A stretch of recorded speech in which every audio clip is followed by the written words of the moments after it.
Hi tech-savvy people! If you're like me and are fond of gadgets and want to know in detail about the gadget before buying it, then you're at the right place. In this video, I'll be covering all the good and bad things about GoPro. At the end of the video, I'll provide you with strong reasons to buy and not buy GoPro and the accessories you must have. In addition to that, I'll show you the best contents I have shot so far with the camera, including the one you're seeing right now. So stay tuned.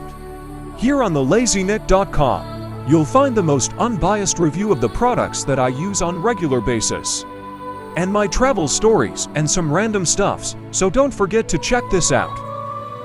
I have always been fond of action cameras, and I waited over 5 years to buy a GoPro, just so I have what I need.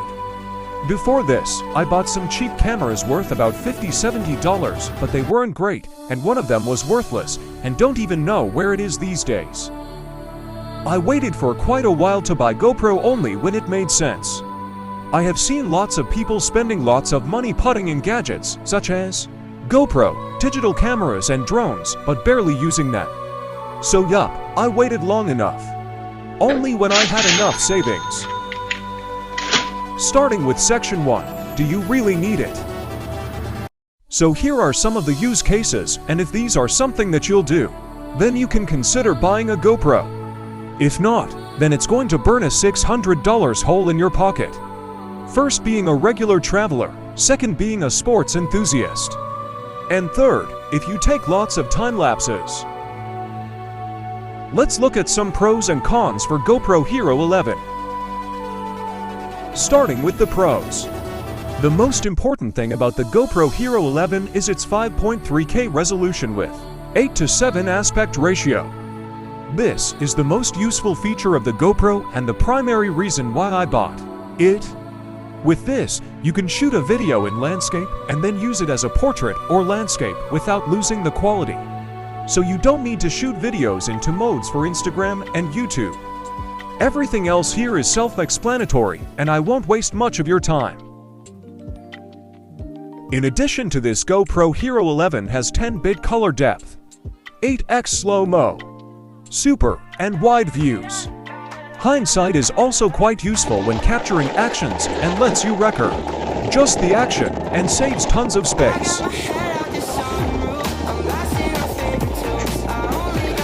Since I believe in unbiased review, I'll tell you about some cons that no one else is going to.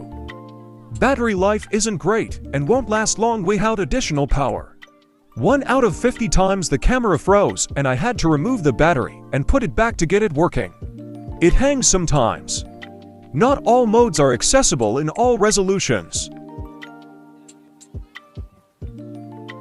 The 8:7 aspect ratio is limited to video recording at 30 FPS and is not available in time-lapse and slow-mo. Switching between views, there are some important modes in the camera such as hyperview, superview, horizon lock, and hindsight, but they are limited to certain video modes only.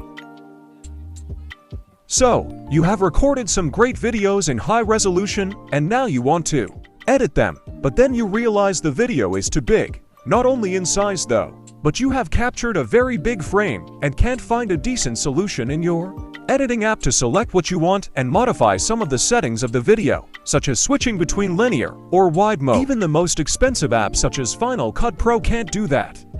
GoPro though has extra frame that works with Adobe Premiere Pro, but it's limited to that only. GoPro has another app for editing, but they ask for additional $100 in addition to the GoPro subscription. The Creator Edition comes with a media mod that has a bigger microphone, flashlight, and Volta stick. Out of these, I found the Volta stick is the most useful as it works as a remote, mini tripod, and most importantly, extra battery. It has an internal battery that is equivalent to for GoPro batteries and works almost for the entire day. The flashlight is fancy, but it barely came to any use.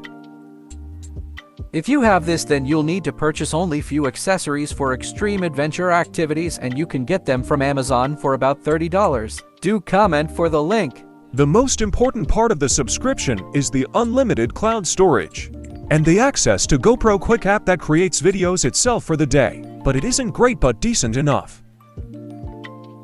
Upgrading from previous versions. There aren't many differences to note if you've used the GoPro Hero 10 Black from the prior iteration. There aren't much changes. The proportions, preview screen size, front screen size, button positions, and everything else are all exactly the same. Overall, I am quite happy with my purchase as this is my first GoPro.